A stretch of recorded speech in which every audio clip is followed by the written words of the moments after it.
Assalamualaikum warahmatullahi wabarakatuh.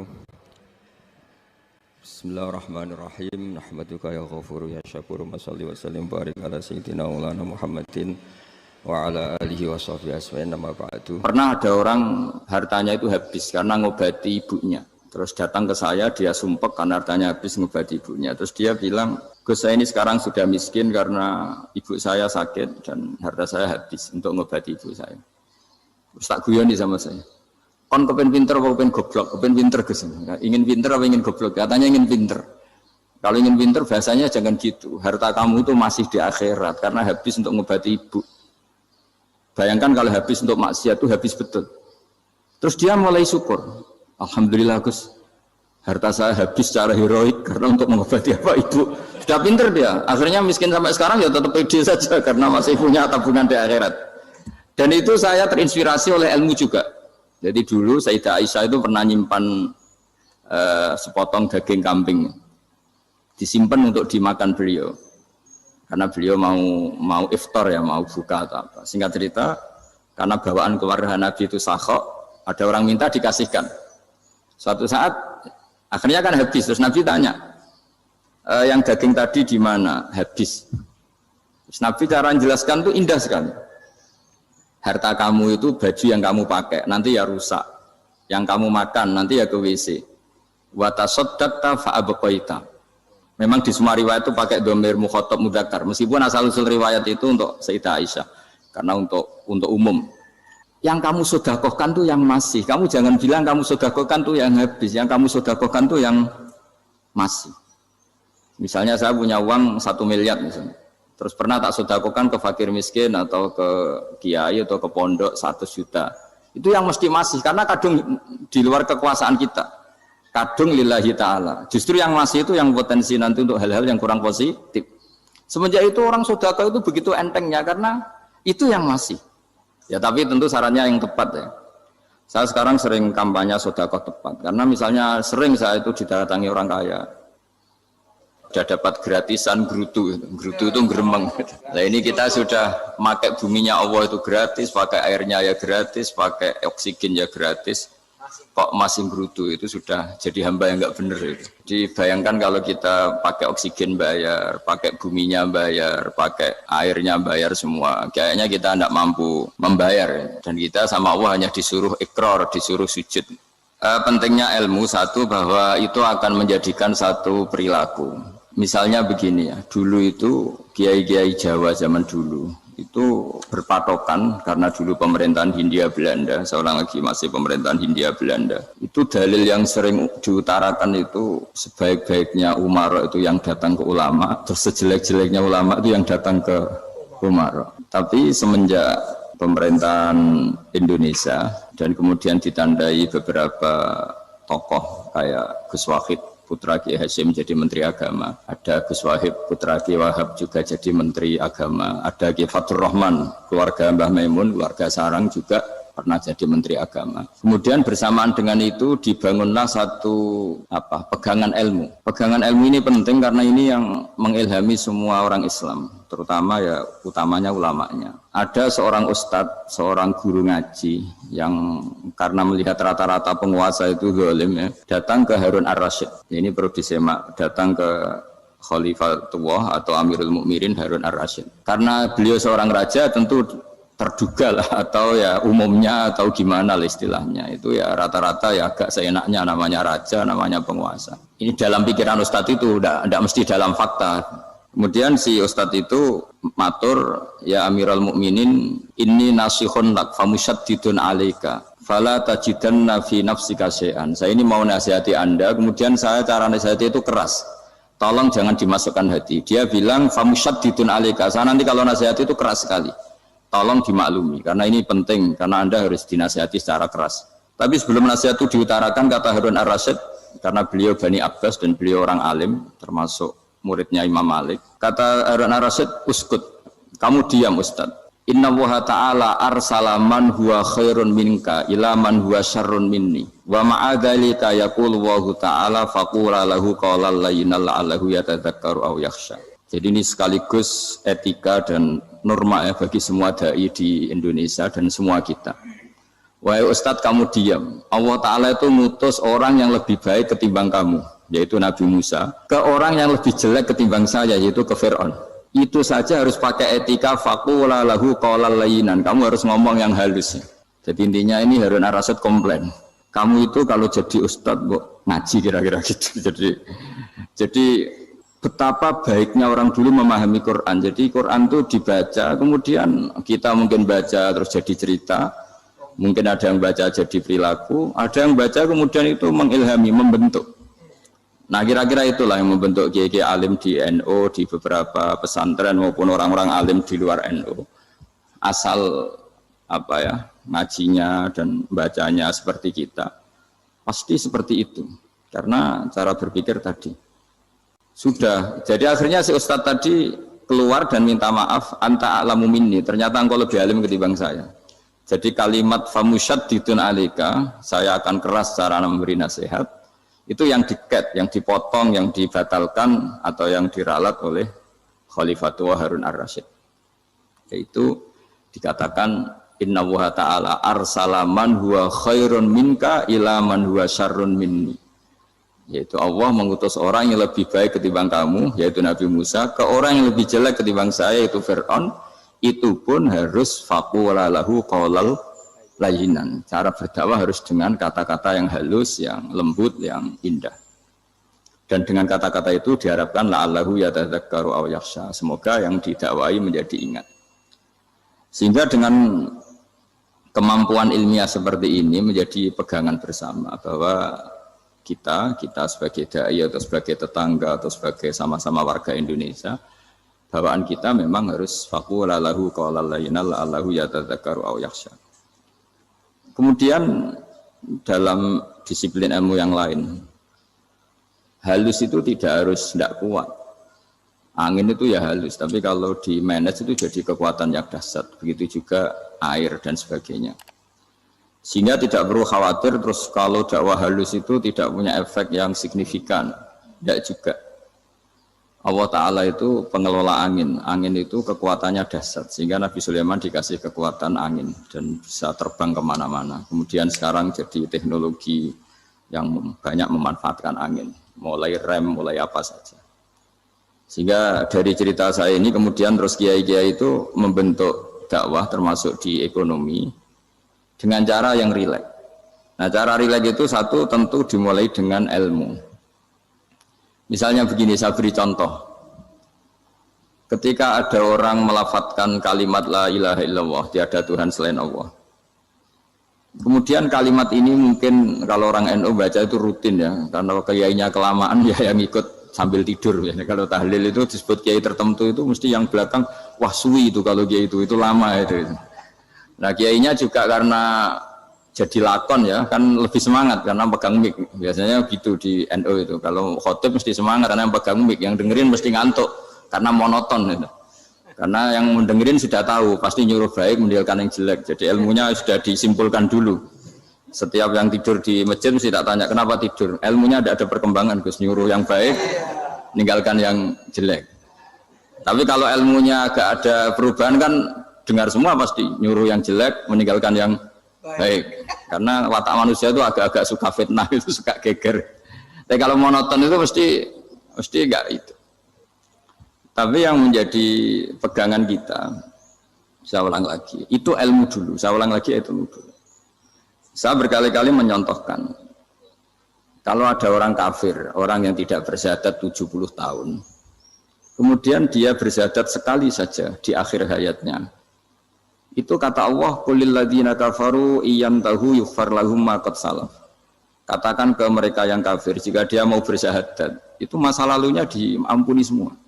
Sehingga kedahsyatan kalimat ini luar biasa. Orang yang kafir 70 tahun saja, barokahnya la ilaha illallah ini, dosanya bisa diampuni semua. Nah kemudian karena ilmu ini tidak begitu populer atau kurang dipopulerkan, atau kita sendiri kurang menghayati, sehingga la ilaha illallah itu lebih dianalisis. Cara lafadz ini, pelafatannya ada sanadnya enggak ya gitu. Terus cara melafatkan bareng-bareng seperti itu ada tumpengan ini bid'ah enggak ya. Jadi pertanyaannya sudah tidak tentang keramatnya atau sakralnya atau fadilahnya la ilaha illallah, tapi sudah macam-macam. Wiridan cara seperti ini ada hadisnya enggak, legal enggak, terus ada sanadnya enggak. Jadi saya mohon semohon-mohonnya untuk teman-teman yang di Al-Iman itu harus ngaji ya. Ngaji itu nanti kamu tahu cara mandang sebuah ibadah atau perilaku atau apa sajalah tahu. Karena al-ilmu yurisul ahwal, ilmu itu bisa mengilhami cara pandang. Dulu yaitu saya ulang lagi, ketika zaman Hindia Belanda, karena pemerintahnya Hindia Belanda itu ulama-ulama keras sekali, sejelek-jeleknya ulama itu yang datang ke Umarok.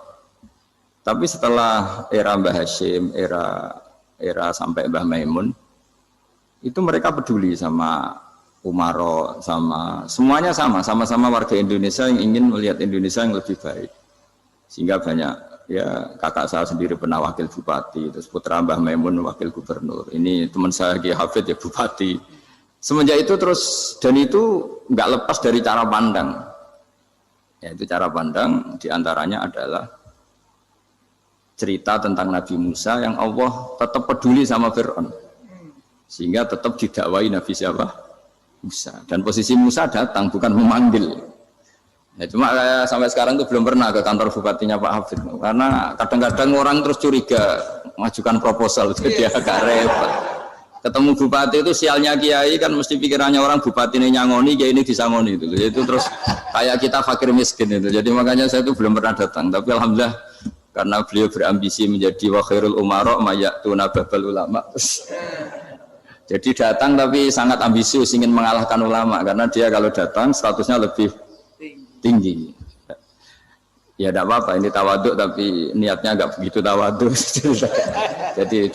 Jadi saya sering ke Jakarta tapi ya tadi jarang ya. Biasanya nganggarkan waktu hanya pas saja, tidak kurang tidak lebih. Biasanya ngajar di pondoknya Pak Kures itu di Baitul Quran ya.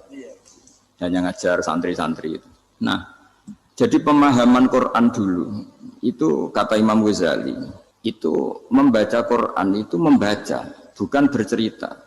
Kalau kamu membaca seperti ini, kunta qori'an, kamu pembaca. Pembaca itu yang mengambil pelajaran. Tapi kalau kamu hanya cerita, itu namanya kunta hakian. Sebenarnya Anda tidak membaca Quran, tukang cerita. Misalnya tadi, cerita Nabi Musa datang ke Fir'aun.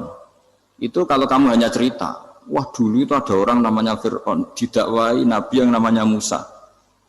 Ya ini namanya tukang cerita. Kalau kamu pembaca tidak gitu. Betapa baiknya Allah, orang sengawur Fir'aun saja inginnya Allah masih ingin diselamatkan dengan mengutus Nabi Musa kekasihnya. Itu namanya kunta qori'an, kamu pembaca betul, bukan kunta hakian, kamu tukang cerita. Begitu juga seterusnya tentang Quran ayat-ayat seterusnya. Sehingga yang diharapkan dari pembacaan Quran itu memang kita sebagai ahli baca, ahli mu'tabir ya, ahli yang ngambil pelajaran, bukan tukang cerita. Sehingga dulu ketika Sayyidina Umar radhiyallahu anhu ketika membuka Baitul Maqdis atau Baitul Muqaddas dan diajak syukuran, pesta-pesta makan itu, beliau nggak mau. Ketika ditanya kenapa engkau nggak mau, alasannya itu langsung beliau baca Quran. Jadi saya punya sekian contoh, saya ulang lagi, saya punya sekian contoh. Orang-orang dulu dengan Quran itu menyatu, bukan sekedar dihafal tapi menyatu. Sehingga bawaannya itu sudah Qurani, sudah Qurani. Saya beri contoh pertama Rasulullah SAW, nanti Umar kedua. Rasulullah itu pernah nggak makan sampai 3 hari. Terus ditanya oleh sahabat, lalu kekuatan engkau bisa hidup apa? Terus menghentikan al-aswadani, maksudnya itu tamar dan air, hanya makan kurma dan air. Tapi beliau tidak ketemu roti atau tidak ketemu nasi lah kalau orang Indonesia. Ketika hari ketiga dikasih makan oleh sahabat, dipotongkan kambing, kemudian baru makan 3 lukmah, kira-kira ya 3 asupan nasi, berhenti. Padahal sahabat yang lapar sama dengan Rasulullah itu membayangkan Nabi itu sampai kenyang, sampai apa. Tapi ketika ditanya, seperti ini pun nanti ada hisabnya. Walatus alunna yauma idzin anin naim. Jadi acara makan-makan gini itu nanti ada hisabnya. Nabi nangis. Akhirnya sahabat nggak jadi nerusin makan. Jadi ketakutan orang dulu sama ketika Sayyidina Umar dijak pesta ketika memenangkan Baitul Maqdis itu. Inna wa ta'ala ayyara qauman. Allah itu mengkritik sebuah komunitas kaum karena apa? Adhabtum thayyibatikum fi hayatikumud dunya wastamta'tum biha. Kamu adalah orang-orang yang jatah nikmat kamu sudah kamu habiskan di dunia. Adhabtum itu kalian habiskan jatah kenikmatan kamu di dunia. Wastamta'tum biha, kamu di dunia sudah berpuas-puas. Maka jatah Anda sekarang di akhirat habis. Sehingga Sayyidina Umar enggak mau pesta-pesta karena takut jatah nikmatnya habis. Kata beliau terus astabqi thayyibati, akan saya sisakan sisi-sisi kebaikan saya supaya tidak habis. Corong Jawa itu aja dientek-entekno biar jatahnya masih. Sehingga di dunia kiai itu ya meskipun saya akrab bupati, akrab mungkin wakil gubernur, saya itu ya jarang ketemu. Karena kalau orang Jawa bawaannya ketemu ya makan-makan, guyon-guyon. Nak keterusan ras mlebu swarga.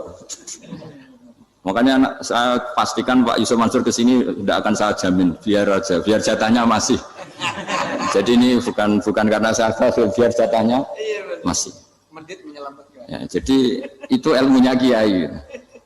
Nah, efek dari ilmu ini dahsyat. Kalau Anda berpikir tentang nasib Anda di akhirat, nanti bawaannya juga tidak akan mudah menyalahkan orang lain, tidak akan menghakimi orang lain karena sibuk dengan dirinya sendiri, tapi tidak dengan makna egois, tapi makna orang baik itu siapa? Orang yang sibuk dengan aib pada dirinya, dengan kekurangan pada dirinya, saking sibuknya mikir aibnya sendiri, tidak sempat mengoreksi aibnya orang lain. Itu awal ilmu. Ilmu itu tidak dimulai dari larangan. Kalau larangan karuan, tidak termasuk ahli surga orang yang suka mengadu domba, tidak termasuk orang baik yang cari kesalahan orang lain. Itu namanya pelarangan. Tapi ilmu itu di atas nahi, di atas pelarangan itu. Kamu punya kesadaran bahwa kamu itu yang penting selamat dulu, jangan memikirkan orang lain. Dengan makna bukan egois, tapi dengan makna supaya tidak menyalahkan orang lain. Nah, saya termasuk ya boleh dikatakan kiai lah, yang paling fanatik bahwa semuanya itu harus dimulai dari ilmu. Ya saya ulang lagi, dimulai dari ilmu. Nah, dari sini kemudian saya berharap Indonesia menjadi damai, menjadi baik. Itu bukan karena kita baik-baik banget ya, tidak mungkin kita ada nabi, tapi karena sudah sibuk dengan memikirkan kesalahan diri sendiri. Sehingga misalnya kita baca Quran, Rabbana dzalamna anfusana, lalu kita langsung ingat betapa hubungan kita dengan Allah itu harus ikrar dulu, merasa zalim dulu, merasa salah dulu. Nah, kalau semua orang merasa salah di depan Allah itu mesti bawaannya agak mudah menyalahkan orang lain, karena kita bilang Rabbana dzalamna anfusana.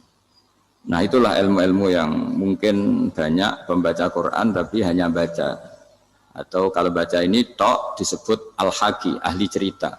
Yang dibutuhkan tuh al-qari', pembaca kemudian mu'tabir, kemudian mau beriktibar. Seperti yang dilakukan tadi Harun Ar-Rasyid tadi.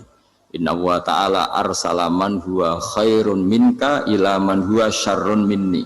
Wa ma'adzalika yaqulu wa ta'ala faqula lahu qaulal layyin. Kamu tidak usah memaksakan musyaddid keras sama saya, karena Allah Ta'ala telah mengutus orang lebih baik ketimbang kamu, yaitu Nabi Musa, ke orang yang lebih jelek ketimbang saya, yaitu Fir'aun. Itu saja harus beretika, faqula lahu qaulal layyin la'allahu yatadzakkaru aw yakhsha. Dan alhamdulillah bawaan kita sebagai orang Timur atau orang Jawa itu kalau mau ngandani orang itu halus sekali. Di antara bentuk kehalusan kata-kata diceritakan di ayat lain. Ketika Nabi Musa ketemu Fir'aun, dawuhnya begini, fakul apa itu yang di juz 30 yang juz 30 ini yang bagian dari, kan tadi hanya fakul lahu qaulal layyinan. Lahu qaulal layyinan itu bentuknya apa? Ya, bentuknya apa?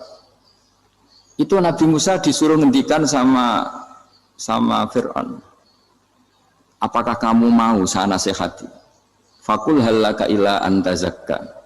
Halaka itu pilihan, hal itu istifham, laka itu otoritatif. Jadi betapa santonya kalimat itu, fakul halaka ila antazakka.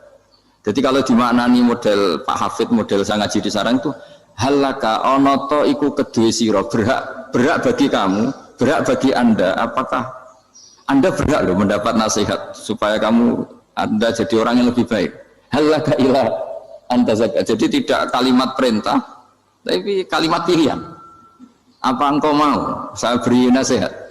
Wahdiyaka ila rabbika fatakhsha. Dan saya beritahu kamu tentang Tuhan dan kemudian kamu menjadi orang yang baik, fatakhsha, orang yang punya khasyah, punya. Jadi kayak apa kalimatnya itu?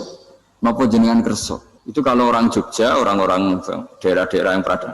Nyugui tamu itu kan ayo makan-makan, itu kan kayak tamunya itu kelaparan. Masa Pak Yusuf Mansur kelaparan? Tidak mungkin kan. Masa Ustaz terkenal kelaparan kan tidak mungkin itu. Monggo, napa jenengan ngersakno? Karena bisa saja tamunya itu tidak kerso, mungkin karena darah tinggi, mungkin karena takut dianggap fakir miskin, macam-macam kan orang enggak. Itu kalimatnya itu halaka ila anta zakka. Kayak apa indahnya dakwah. Halaka ila anta zakka. Itu ada kata laka itu ya terserah jenengan mau enggak. Wa ahdiyaka ila rabbika fatakhsha. Nah, itu yang disebut membaca. Kunta qori'an lahakian, Anda benar-benar membaca Quran, bukan sekadar penceri. Nah kemudian ini yang terakhir saya juga baru, sebenarnya saya itu nggak pernah bilang sanggup itu, tapi Pak Ustadz Zakaria itu GR terus. Sampai tadi pagi itu saya belum tahu kalau ada acara ini.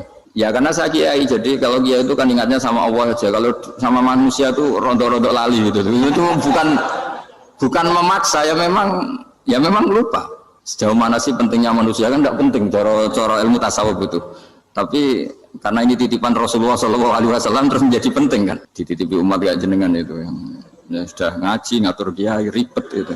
Kiai ini biasa ngaji kan, kiainya yang ngatur, santri ini enggak. Pak Yai ngaji tanggal ini jam ini. Itu kan mengabaikan semua aktivitas kiai. Padahal jam ini mungkin saya punya jam, mungkin jalan-jalan atau ngaji atau mutolaah atau munajat. Gara-gara Pak Zakaria ini kan terus Mas Tamam ini yang provokasi. Harus ngaji di jam ini, tema ini. Saya itu kalau ngaji ditentukan tema itu, ini memang saya agak keras di bab ini. Itu kayak ibarat gini loh. Saya ini dokter, kemudian ada orang yang sakitnya itu jantung, terus bilang ke saya, Pak dokter sembuhkan kukul saya. Wong penyakit ekstrimnya itu jantung, kok bila disembuhkan apa? Kukul. Kan nggak penting, sembuh tidak sembuh, kukul itu kan nggak penting. Jerawat itu. Kiai itu tahu kesalahan paling fatal manusia itu akidah. Tapi kadang-kadang mintanya ilmu yang tidak akidah, yang nggak penting. Jadi kadang-kadang kiai itu ya digurui betul kalau di Indonesia.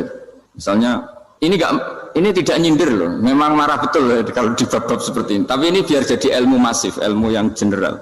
Saya ulang lagi ya, Anda jadi dokter, tahu pasien Anda ini penyakit jantung kronis atau sudah fatal lah sudah. Terus orang itu bilang, Pak Yai, itu Pak dokter, tolong obati kulit saya supaya tidak jerawatan. Kamu bilang ini orang aneh enggak? Aneh kan?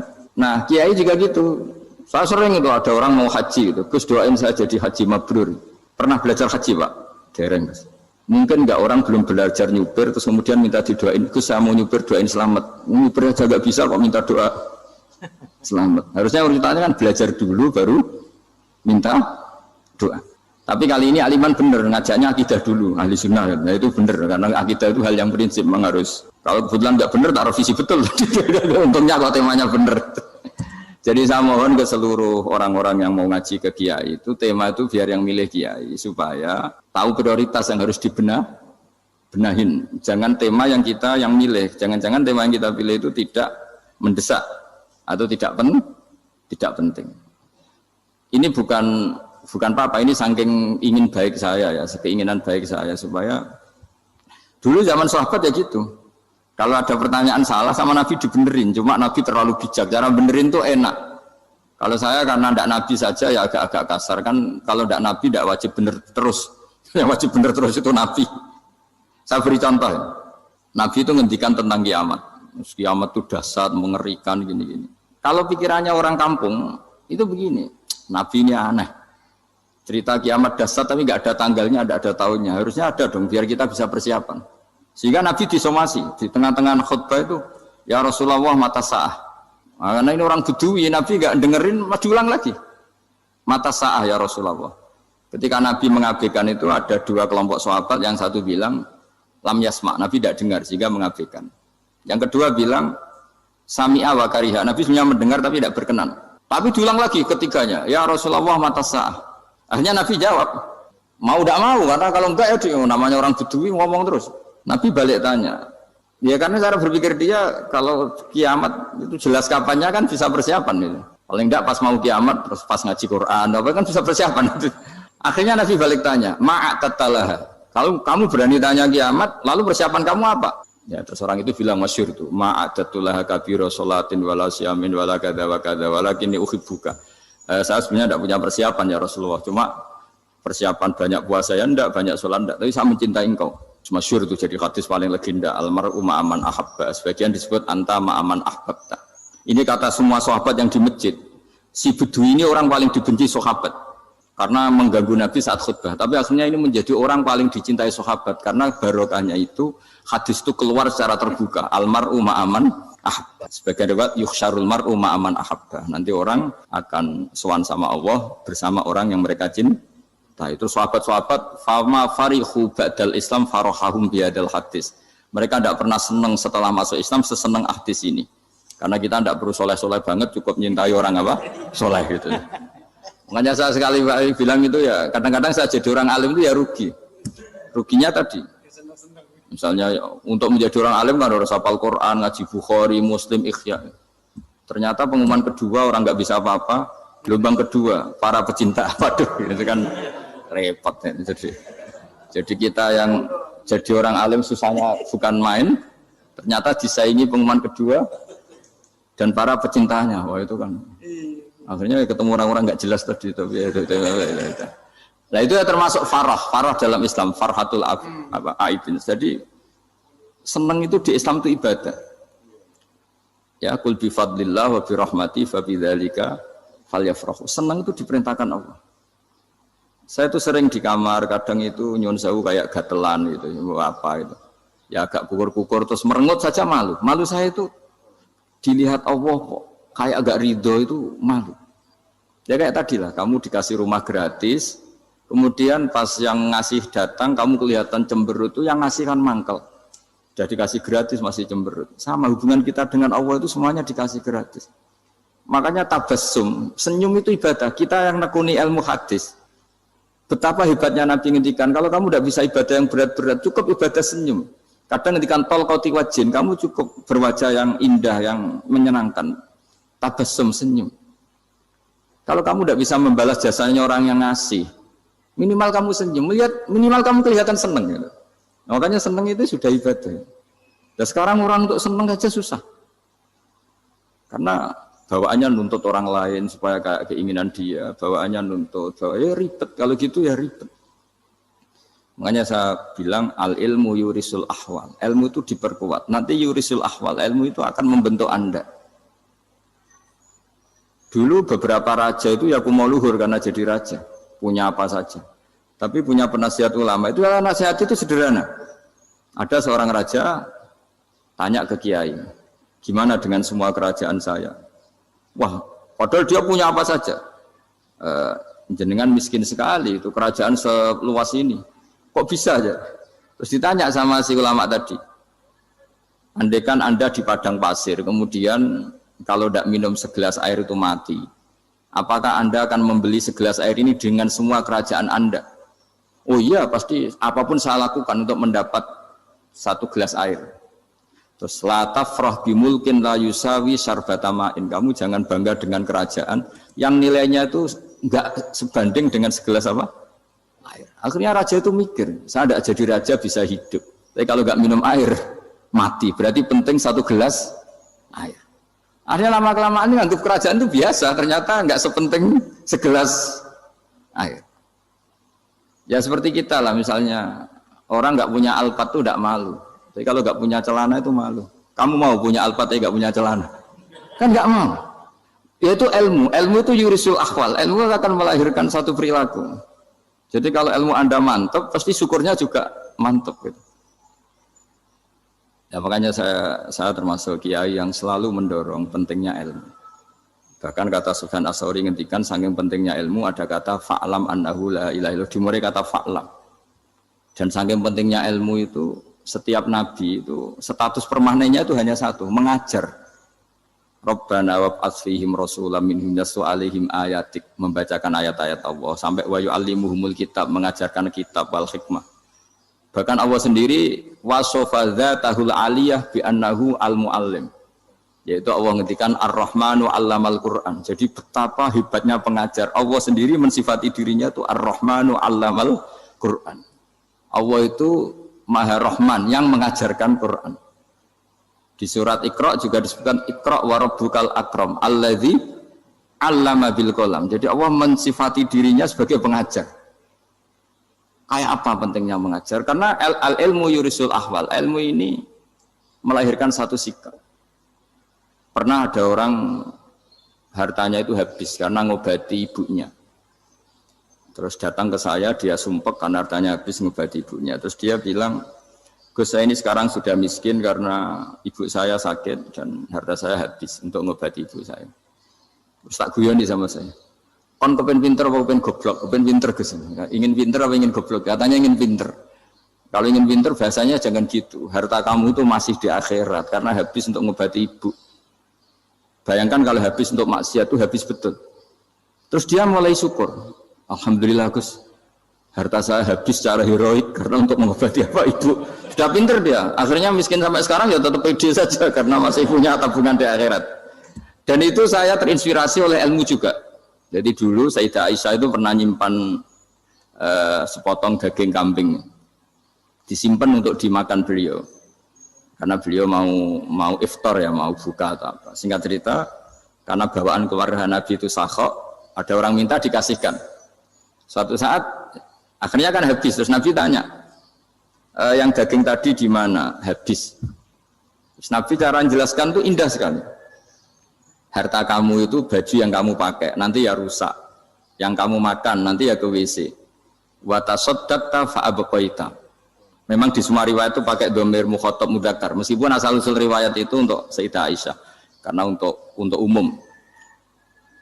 Yang kamu sedekahkan tuh yang masih. Kamu jangan bilang kamu sedekahkan tuh yang habis. Yang kamu sedekahkan tuh yang masih. Misalnya saya punya uang 1 miliar misalnya. Terus pernah tak sedekahkan ke fakir miskin atau ke kiai atau ke pondok 100 juta. Itu yang mesti masih. Karena kadung di luar kekuasaan kita. Kadung lillahi ta'ala. Justru yang masih itu yang potensi nanti untuk hal-hal yang kurang positif. Semenjak itu orang sedekah itu begitu entengnya karena itu yang masih. Ya tapi tentu sarannya yang tepat ya. Saya sekarang sering kampanye sedekah tepat. Karena misalnya sering saya itu didatangi orang kaya. Gus, saya ini punya uang banyak, ingin punya masjid biar dipakai orang Jumatan. Terus saya bilang, kamu ingin jadi orang baik betul apa baik versi Anda? Baik betul Gus. Tak ajarin mau, gak tersinggung, mau Gus. Kalau Anda bikin masjid di kampung Anda, masjid terbaik di dunia sekalipun, yang bingung saya ahli fikih. Kok bisa? Kan terjadi 2 Jumatan, nanti sahnya yang mana? Kamu enak aja bikin masjid, kan? Kamu bikin masalah baru bagi kiai fikih di daerah kamu.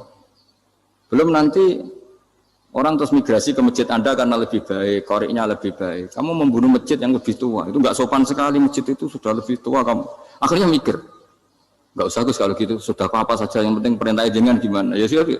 Jadi sedekah itu juga harus dibina supaya kalau orang kan bisa saja kan uang 100 juta itu untuk fakir miskin manfaat, ternyata untuk masjid yang sifatnya aksesoris, untuk lampu yang kristal yang mahal-mahal bukan yang pokok. Itu pentingnya ngaji ya. Jadi lagi-lagi al-ilmu yurisul ahwal. Ilmu itu melahirkan satu sikap. Jadi ketika ada masjid baru, kalau orang nggak bisa ngaji fikih, wow ada masjid baru, masjid banyak. Tapi kalau yang ngaji fikih ngerti, ini malah ada masalah baru karena ada ta'adudul Jum'atan. Gimana hukumnya 2 Jum'atan dalam kondisi yang tidak mendesak. Makanya sekarang saya baru kampanye itu. Dulu itu kalau ada masjid banyak itu kan faktornya beda ormas, beda pemahaman atau agak jauh. Masih hukum sosial. Atau bawaan kondisi, misalnya di dekat UGM itu ada masjid kampung pertama, bawaan masjid karena ada kantor besar, atau bawaan ada pabrik besar, atau ada sekolahan besar. Tapi sekarang itu ada pertanyaan baru, ada masjid baru karena ada orang kaya ingin bikin masjid, itu gimana itu hukum? Nah, tapi kalau orang nggak nekuni fikih itu ya langsung wah bagus untuk bangun masjid, bagus piye gini sing kangelan memfikihkan tadi. Nah itu ilmu. Jadi kalau yang tidak nekuni fikih itu ya tidak tersiksa. Tapi yang nekuni fikih itu pasti tersiksa karena seperti itu tadi. Ya jadi saya mohon di antara cara kita dakwah secara damai itu dimulai dari Rabbana Zolamna Anfusana. Itu dipakai Nabi, di redaksinya diganti Diganti dengan makna supaya kita per individu matur Allah, apa ini zulam tu nafsi zulman kabiron katsiran. Nah, bawaannya orang mengaku zalim, mengaku salah itu kan sudah tidak sempat mikir salahnya orang apa lain. Dan dari sini kemudian dia jadi orang yang tawadhu, yang ubudiyah, yang macam-macam. Sehingga Nabi ini bukan dianggap ya, pasti penjelas terbaik. Terus Allah meredaksikan wa ma tuqaddimu li anfusikum min khairin tajiduhu indallah. Apa saja kebaikan yang kamu sudah berikan untuk Allah sampai akhirat itu ya pasti kamu temukan di akhirat. Terus yang terakhir saya beri contoh orang peminta-minta sa'il. Itu Sayyid Ali Zainal Abidin kalau ada orang minta-minta terus dikasih. Misalnya dikasih ya 100.000 atau 50.000 atau 10.000 sesuai kemampuan yang memberi. Itu marhaban biman hamala zadi ilal akhirah. Saya terima kasih ya, gara-gara kamu minta uang saya jelas sudah sampai akhirat. Coba kalau di rumah bisa saja untuk hal yang tidak positif. Jadi bawaannya itu cara pandang itu rubah. Jadi sebenarnya kalau kita ngasih uang di masjid, ngasih kiai atau ngasih fakir miskin, ya uang itu yang masih bukan yang habis. Yaitu watasodak kata fa'abqaita, yang kamu berikan itu hakikatnya yang masih. Karena sudah tidak kamu otak-atik lagi, makanya disebut wakaf. Sebenarnya wakaf itu dulu secara makna lughat, saya ulangi secara lughat. Maknanya itu sudah berhenti, wakafun maknanya berhenti. Nah, sedekah itu dari kata sedekah maknanya benar. Orang yang sering sedekah berarti imannya benar. Orang yang uang sudah diberikan berarti dia sudah terputus, wakaf berhenti dari hubungannya dengan dia. Sudah dikasihkan berarti selesai. Sehingga wakaf dan sedekah itu sebenarnya maknanya saling melengkapi. Kemudian orang-orang fikih karena ada disiplin ilmu tertentu, wakaf itu untuk sedekah yang permanen, yang abadi, kemudian sedekah untuk infak. Tapi itu kan hanya istilah-istilah dalam disiplin ilmu. Sebetulnya kalau pakai ilmu yang umum, sedekah ya bisa disebut wakaf, wakaf ya bisa disebut apa? Sedekah. Karena maknanya sedekah itu wakaf. Wakaf itu apa? Qat'u raqabatil malik an hadal mal atau an malih. Hubungan pemilik harta ini terputus dari harta itu. Jadi misalnya saya sudah wakaf tanah ini ke masjid, sudah diterima. Buat saya kepikiran gadekan atau menjual sudah tidak bisa, sudah berhenti di situ saja hubungan saya dengan kepemilikan harta itu. Makanya disebut apa? Wakaf. Dan kalau saya wakaf berarti menunjukkan kebenaran iman saya karena sudah menafkahkan sebagian harta untuk Allah Taala. Disebut sodak. Makanya bahasa Arab itu gampang ya. Kalau sodalqof, sodaqoh. Orang kalau bayar mahar disebut sodak karena menunjukkan cintanya. Teman yang setia disebut sodik karena ya benar dalam berteman. Abu Bakar disebut as-siddiq karena sangat membenarkan kanjeng Nabi dan seterusnya dan seterusnya. Jadi begini ya, kalau dalam fikih Islam, misalnya ini ada di beberapa literatur fikih, di semua fikih, baik mazhab Syafi'i, Hanafi, Hambali, di semua kitab fikih. Misalnya ada orang mau masuk Islam, terus konsultasi sama ustadz atau sama kiai, Pak saya mau masuk Islam, kamu nggak boleh ngambil sikap monggo ngeteh dulu, itu tidak boleh. Atau apalagi diajak ngobrol dulu, karena 5 menit kita mempersilahkan ngopi dulu itu artinya dianggap kita membiarkan dia dalam keadaan kafir 5 menit dan kita dianggap ikut tanggung jawab. Sehingga di bab ada ulama yang ngebabkan itu sampai di bab murtad. Termasuk murtad adalah orang yang dimintai mensyahadatkan non muslim kemudian disuruh ngopi dulu atau ngeteh. Karena dianggap pembiaran sekian menit masih berstatus kafir. Jadi ibaratnya gini ya, kalau kita mungkin baru bapak-bapak baru pakai celana pendek terus ada orang kecelakaan di jalan, saya tak pakai baju dulu, nanti baru kamu saya selamatkan. Itu kan naif. Kalau begitu saja naif, apalagi orang yang kafir, kemudian pas mau minta disyahadatkan, kita bilang monggo mandi-mandi dulu, ngeteh-ngeteh dulu. Berarti ada pembiaran sekian menit, dia masih berstatus kafir. Artinya begini, kalau dia saat itu kok dimatikan oleh Israel, berarti mati dalam status kafir. Dan kita ikut tanggung jawab karena harusnya bisa Islam andai kan kita mensyahadatkan saat itu juga. Jadi itu bab-bab yang dianggap ekstrim dalam kutubil fikih, bab-bab fikih. Makanya dalam kitab fikih Saya berkali-kali ada non-muslim mau bersyahadat ke saya, itu saya bilang ke santri-santri saya, saat itu juga harus kamu ajarin semua pakai bahasa Indonesia. Yang penting status kafirnya apa? Iya. Baru setelah itu ada hukum sosial ya, mungkin kita nawarin teh atau kopi atau apa. Makanya di sini dibabkan bab seseorang harus tergesa-gesa atau bercepat-cepat atau ngambil sikap bergegas untuk melakukan kebaikan. Terus ayat kedua yang dipakai Sayyidina bin Abi Salam itu begini. Ketika Allah mensifati orang munafik, status orang munafik itu apa? Wa idza qamu ila sholati qamu kusala. Mereka kalau dipanggil untuk sholat, ya berangkat tapi kusala secara malas-malasan. Sehingga untuk menunjukkan kita loyal sama Allah itu ya paling tidak ada sikap di atas rata-rata ya. Makanya ada sa'i ya, lari-lari kecil, tawaf juga disunatkan ada lari-lari kecil, disebut ar-romal itu lari-lari kecil untuk menunjukkan bahwa kita loyal sama Allah itu tidak sak kobri cara Jawa. Nah itu dibabkan sendiri. Jadi beda antara tergesa-gesa sama ekspresi serius. Jadi musyawarah itu ya kira-kira kan nggak mungkin lah kita dipanggil rektor atau kiai atau orang tua kita terus jalan leha-leha itu kan nggak mungkin. Nah contoh yang diambil di sini begini. Ketika ada debat terbuka antara Fir'aun dan Musa, saya ulang lagi ya, ada debat terbuka antara Musa dan Fir'aun. Kan Nabi Musa datang ke Fir'aun. Lalu kata Fir'aun, ini asal-usul ayat ini saya terangkan sejarahnya. Kata Fir'aun, lalu kalau kamu tidak nuhankan saya, Tuhan kamu siapa? Terus kata Musa, Rabbus samawati wal ardi, yang nuhani langit dan bumi. Fir'aun masih berkelit. Kalau Tuhan di bumi, setahu saya kemana-mana yang dituhankan saya, kata Fir'aun. Ma'alim tulakum min ilahin ruhi. Terus Nabi Musa masih ngendikan, ya sudah Tuhan yang nuhani langit. Terus Fir'aun manggil Haman. Haman itu arsitekturnya Fir'aun. Ya Haman ibnili sorhal ali abduhul asbab samawati fa'attaliya ila ilahi Musa. Haman bangunkan kami piramida yang tinggi. Saya ingin melihat Tuhannya Musa. Musa akhirnya mikir, karena kalaupun Fir'aun bisa naik ke langit tetap tidak bisa melihat Tuhan. Kita tahu Tuhan nggak bisa dilihat. Kita yang mukmin aja udah lihat, apalagi Fir'aun rivalnya. Akhirnya Musa ganti argumentasi, yaitu argumentasinya Musa, Rabbukum wa Rabbu abaikumul awwalin. Ini perlu diingat dan perlu saya sampaikan. Yang nuhani kamu dan yang menuhani leluhur kamu. Itu sangat memukul Fir'aun. Karena logikanya kalau Fir'aun itu Tuhan, berarti babanya dulu tanpa Tuhan. Ini ada Tuhan terlambat ya.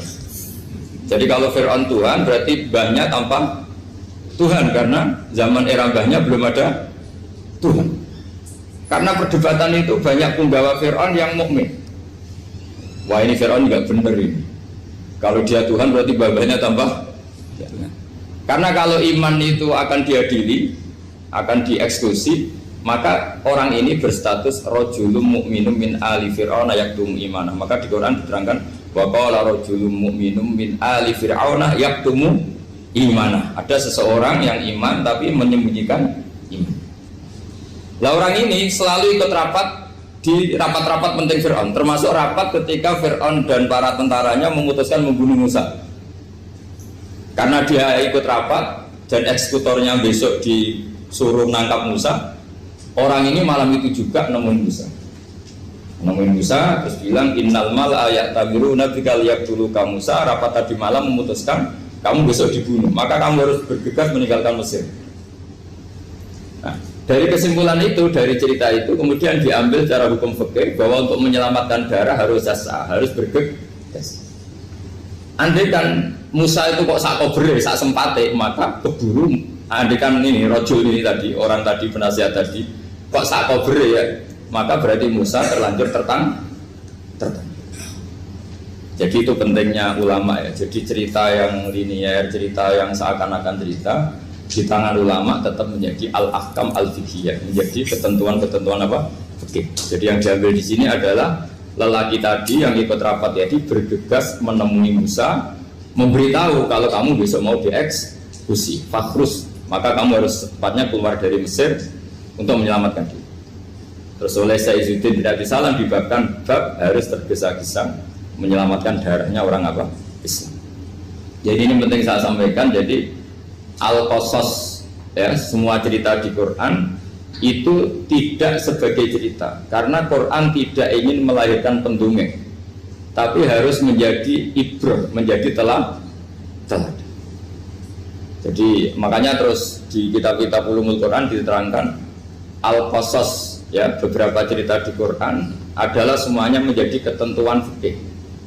Saya ulang lagi ya, semua cerita yang ada di Quran itu menjadi ketentuan fikih, meskipun alurnya apa? Cerita. Kayak tadi kan alurnya cerita bahwa lelaki ini bergegas nemui Musa supaya Musa cepat keluar dari Mesir. Terus dibabkan babul musaroah ilan musifid. Saya teruskan. Wa kama laro'ai nama yaktulu musliman lau tabtu'u alaihi lakota lagu fal musaroah ila takrisihi min wajibatun. Idlaisal unatu mahmudatan fi kulli syai'in falaha mawatinu tuhmadu fiha wa mawatinu tutammu fiha wa kadzalika al-musara'ah wal lain wal dhulta wa ghairuhuma. Terus cara berpikir ulama, saya pernah baca dalam satu sejarah ulama besar namanya Sufyan Ats-Tsauri. Sufyan Ats-Tsauri itu menjadi wali itu gara-gara kalau sholat di masjid itu beliau datang sebelum adzan. Saya ulang lagi, beliau datang sebelum adzan. Ditanya, kenapa kalau kamu datang sebelum adzan? Saya ini gak ingin jadi hamba yang buruk. Hamba yang buruk atau pembantu yang buruk adalah setempe nunggu dipanggil. Misalnya kita tahu majikan kita pasti manggil jam 7. Kemudian jam 7 itu Anda masih ngopi, masih tata-tata, itu kan tidak menghormati majikan. Harusnya kamu setempe di jam yang saat itu pasti majikan Anda memanggil. Kata beliau, saya tidak ingin seperti pembantu yang buruk, datang nunggu apa? Dipanggil. Jadi itu ada beberapa spirit ya, atau inspirasi dari aturan-aturan mahabbah. Sebab itu ketika Allah kritik orang munafik, wa idza qamu ila sholati qamu kusala, ketika dipanggil sholat mereka datang bermalas-malasan. Karena tidak ada cintanya sama Allah, maka datang berlambat-lambat. Nah, berarti kalau ekspresi cinta mengharuskan kita datang bercepat. Makanya dalam istilah lain di Quran ini termasuk balaghatul Quran. Di juz 25 itu istilah menuju Allah itu fafirru ilallah. Kita tahu firar itu maknanya lari apa jalan biasa? Lari. Jadi untuk mengekspresikan mahabbah kita, kangen kita pada Allah, cara bahasa Arab isak kita, berontok kita sama Allah, tidak diistilahkan jalan tapi fafirru ilallah, harus bergegas berjalan. Begitu seterusnya. Maka kalau ada orang Islam terus ini konsekuensi hukum. Ada non muslim minta, Pak Bahak, saya tolong ajarkan syahadat. Nggak boleh saya bilang gini, monggo ke dalam dulu. Padahal perjalanan ke rumah saya misalnya setengah jam, nggak boleh. Saat itu meskipun sambil berdiri-diri harus kita tauhidkan. Kamu yakinnya Allah itu satu, Tuhan Allah, harus. Karena kalau ada perjalanan ke rumah 5 menit terus dia kecelakaan, belum syahadat, statusnya mati apa? Kafir. Dan kita ikut terlibat karena sebetulnya bisa mengislamkan saat itu juga.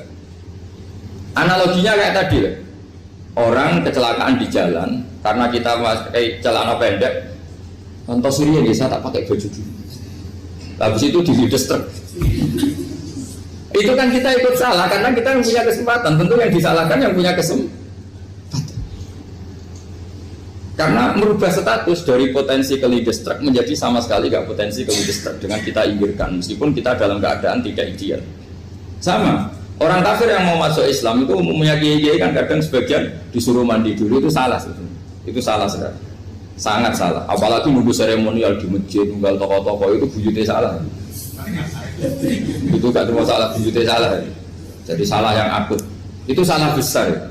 Kalau seremonial monggo, tapi kalau mengislamkannya harus saat itu. Apalagi ya seremonial seminggu lagi nunggu tokoh terkenal, nunggu di syuting dulu, wah itu perilaku so, itu bukan mengislamkan itu. Makanya kita kadang itu, kita yang sebagai peneliti fikih itu kadang itu enggak serg gitu. Masa mau Islam nunggu di masjid dulu, di syuting dan tokoh-tokoh itu salah. Itu sama dia kamu lihat orang kecelakaan mau menyelamatkan, ini ada wartawan enggak ya? Minta di syuting dulu, sedang mati ini. Jadi kita normal saja dalam Islam, sesuatu yang mendesak, yang emergensi ya perlakuannya harus cepat. Sehingga dibabkan faslun fil musaroah ila musifid fitima. Jadi ada beberapa contoh di Quran memang aturannya seperti itu. Makanya semua redaksi Quran tentang menuju Allah diredaksikan fafirru ilallah. Makanya di tawaf ada ekspresi romal, jalan agak cepat. Di sa'i juga ada momen-momen kita harus romal, berjalan cepat. Di beberapa aturan juga seperti itu. Ya saya ulang lagi, di beberapa aturan Islam juga seperti itu. Nah sekarang efek di hukum haji. Saya banyak baca literatur haji. Haji dalam aturan Islam itu wujuban tarofian, wajib yang tidak langsung mendesak. Kemudian semenjak ada fakta kita harus nunggu, daftar tunggu, itu kita sebagai ahli fikih itu gampang. Misalnya gini, saya umur 20 punya uang, sekarang berapa daftar? 25 juta ya. Saya umur 20 punya uang 25 juta. Saya jomblo misalnya, ya butuh nikah, ya butuh macam-macam. Itu wajib daftar haji apa enggak? Karena kalaupun daftar nunggu 20 tahun. Nah sekarang kalau ada orang umur 50 tahun punya uang 25 juta, menurut Anda wajib daftar saat itu apa enggak? Mau daftar saja bisa game gitu. Jadi kalau misalnya umur 50 ditambah 25 kan 75. Itu kalau orang sumpah sudah cepat mati itu. Maka itu menjadi pertanyaan, apakah fikih ini kita rubah? Karena dulu kan orang itu longgar semua. Karena haji zaman Nabi pun tidak langsung dilakukan saat pertama diwajibkannya haji. Jadi Nabi punya sisi unik. Pertama ada tahun diwajibkannya haji, Nabi tidak langsung haji. Sebab itu ulama berkesimpulan kalau wajibnya haji tidak langsung. Maka fikih itu memang unik.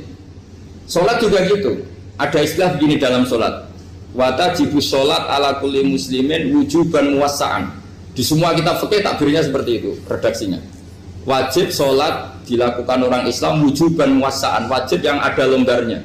Sehingga ketika zuhur jam 12 WIB kita dengar azan, boleh sholat setengah 1, jam 1, setengah 2, jam 2. Karena memang wujuban muwassa'an, memang ada batas akhir waktu misalnya sampai setengah 3. Nah problemnya begini, misalnya setengah 1 Anda pasti dipanggil majikan kamu yang diharuskan melakukan satu aktivitas, misalnya Anda pilot, yang nggak mungkin sholat lagi di kokpit. Apakah status wujuban muwassa'an, wajib yang longgar menjadi hilang karena setelah itu tidak ada kesempatan lagi sholat? Apa tetap kita sebagai ahli Islam yang agak balelo tapi alim, misalnya ya sudah tetap jadi pilot, nanti kan ada aturannya sendiri, ada rukhsahnya sendiri, ada kemurahan sendiri kita sudah jadi pilot. Misalnya sholat tanpa harus menghadap kiblat, sholat yang tetap di perjalanan. Kira-kira Anda kalau jadi ahli fikih milih mana? Milih harus sholat di depan, apa tetap memberi kelonggaran? Gak apa-apa sholat sambil apa? Yuber sambil pilotin apa pesawat. Anda milih mana? Karena kalau konstitusi ilmu itu memang harus ada, dengan tanda kutip ya, memang harus ada nakalnya. Kalau nggak nakal malah gak sah. Memang unik ilmu itu. Karena ilmu itu kalau dipaksakan lurus terus, itu nanti malah bengkok karena menghilangkan rukhsahnya Allah, kemurahan Allah. Tapi kalau dipaksakan rukhsah terus, murah terus, nanti dianggap menyepelekan hukumnya Allah. Maka kita yang ahli fikih itu pusing. Misalnya saya sering ditanya, Gus saya ini supir bis, kan musafir terus, berarti saya boleh nggak puasa terus panjang Ramadan? Coba kalau ada jadi ahli fikih mesti bingung. Mau boleh, ya boleh terus supaya orang nggak peduli sama Ramadan. Mau mengatakan wajib puasa, kayak nggak peduli dengan kemurahan Allah yang membolehkan musafir tidak puasa. Coba loh, Anda jangan jadi ekstremis yang misalnya bantah kok protes kok ini kan. Jadi memang mengkaji ilmu itu. Ya makanya dengan tanda kutip itu harus ada nakal. Tapi nakal yang baik bukan nakal. Nakal itu kalau bahasa Jawa itu kan tidak harus dosa. Seperti anak kecil, menek-menek itu, tuh bocah kok nakal. Padahal anak kecil menek itu haram dah. Enggak kan? Malah orang tuanya yang bentak itu yang haram. Yang nakal betul ya ibunya yang bentak cerewet itu, karena ibunya orang yang sudah mukallaf, sudah tua, salah langkah yaitu bentak. Kalau anaknya naik meja itu ya sebenarnya bahasanya tidak nakal, lucu. Oh jelas pinter coba bisa munggah meja, harusnya diapresiasi. Tapi rata-rata ibu semua akal mecah gelas. Coba, malah boe malah mecah tabungan. Bapaknya marah tukang nguras tabungan. Sebetulnya senakal-nakalnya anak kecil itu nakal orang tuanya, itu pasti. Karena ini sudah kena fitop, sementara anak-anak belum kena. Saya pernah punya tamu karena di tradisi Kiai itu sering punya tamu. Bapak ibunya itu kultus sama Kiai, bentak anaknya disuruh salim sama saya. Anak kecil kan nggak mau jalan-jalan terus, marah. Tak marah orang tuanya tak marahin. Yang dosa itu kamu bentak anaknya. Kalau anak kecil itu kena diskon rufi al-qalamu ansalasin. Di antara aturan Islam apa? Tidak ada keharusan bagi 3 orang. 1 anak kecil sampai balik, 2 orang tidur sampai bangun, 3 orang gila.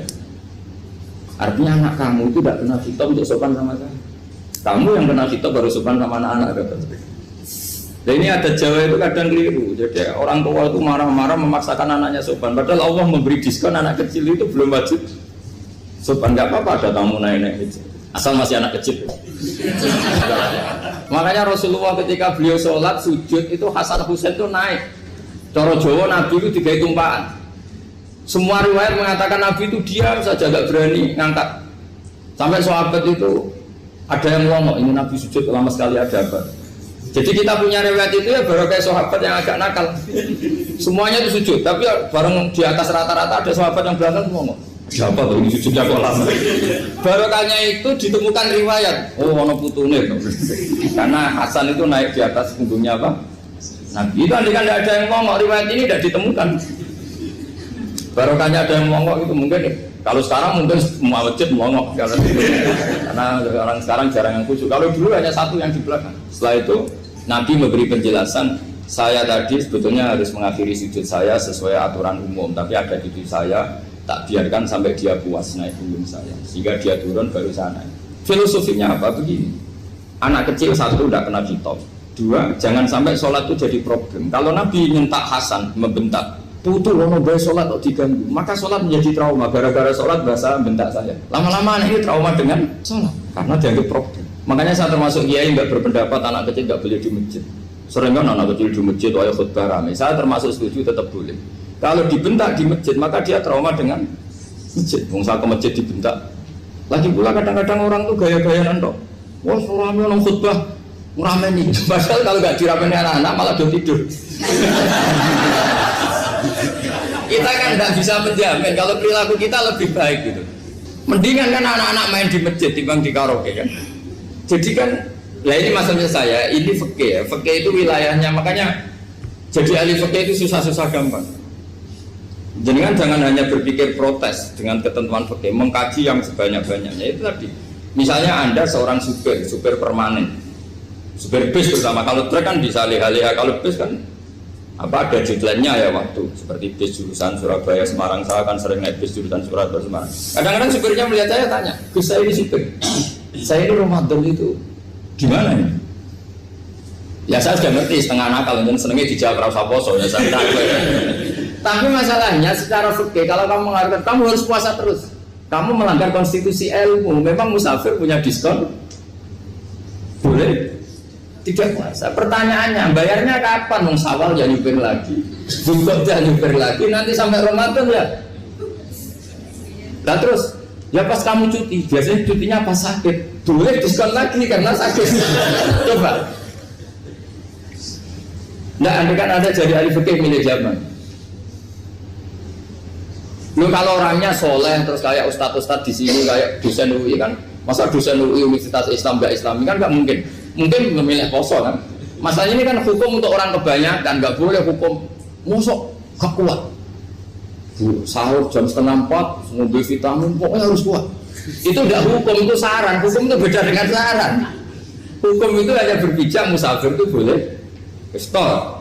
Kalau saran memang boleh, ya usahakan kamu makan 3:30 pas fit nyupir. Terus kalau nyupir selesai jam 10 nanti istirahat. Memangnya majikan bisa ngatur jamnya? Itu fikih. Maka menjadi perdebatan yang namanya pergi itu apa?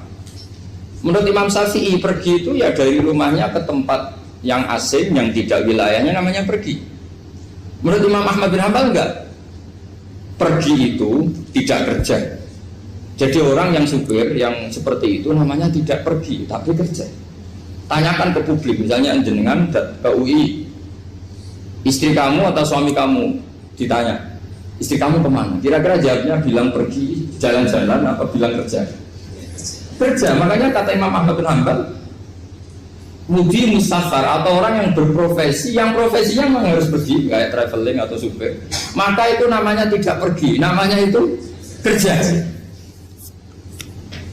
Karena apa? Sekali distatuskan pergi, maka ikut status yang dikatakan Allah dan Rasul, dapat diskon, boleh tidak puasa.